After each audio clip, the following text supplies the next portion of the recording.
Inanunsyo ng Appeals Chamber ng International Criminal Court o ICC na ilalabas ang desisyon sa interim release plea ng kampo ni dating Pangulong Rodrigo Duterte sa Biyernes, Nobyembre 28. Ilalivestream ito sa ICC website, Facebook at YouTube sa ganap na alas 10:30 ng umaga sa The Hague, alas 5:30 ng hapon sa Pilipinas. Una nang tinanggihan ng ICC ang hiling ni Duterte para sa pansamantalang paglaya noong September 26. Naghain ang depensa ng apela noong October 14. Nagsumiti naman ng mga tugon ang prosekusyon at ang kinatawan ng mga biktima noong October 21. Sa apela, iginiit ang kampo na hindi isinaalang-alang ng korte ang humanitarian considerations, gaya ng kanyang edad na 80 anyos at ang pagbagsak ng kanyang kalusugan. Anya, hindi na raw siya itinuturing na flight risk banta sa mga saksi o panganib sa integridad ng proseso. Ayon kay Attorney Paulo Panelo, Legal Counsel, para sa paghahain ni Tito Duterte ng habeas corpus petition para kay Duterte, dapat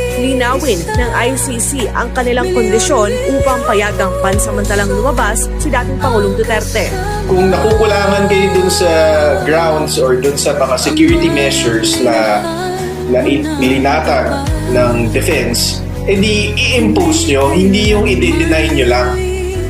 Meron kayong kapangyarihan, kayong ICC, na sabihin sa defense kung ano yung mga kondisyon na gusto nila for the interim release. So, dapat sabihin nila, hindi yung i-deny lang nila. Sa usapin naman ng petition for habeas corpus para kay FERRD, nanawagan si Atty. Panelo sa Supreme Court na umaksyon na. Ang habeas corpus ay isang mabilisang remedyo para labanan ang anumang uri ng iligal na pagkakakulong. Ngunit magwawalong buwan na ang nakalipas, wala pa ring aksyon ng korte. Paliwanag naman ng isa pang abogado na si Atty. James Reserva kung maaprubahan ang petition for habeas corpus, it has a persuasive effect. Kasi kung mangyayari yan, it would be a notice to the whole world that one branch of the government, which is the Supreme Court, has spoken and ruled in favor of the former president regarding his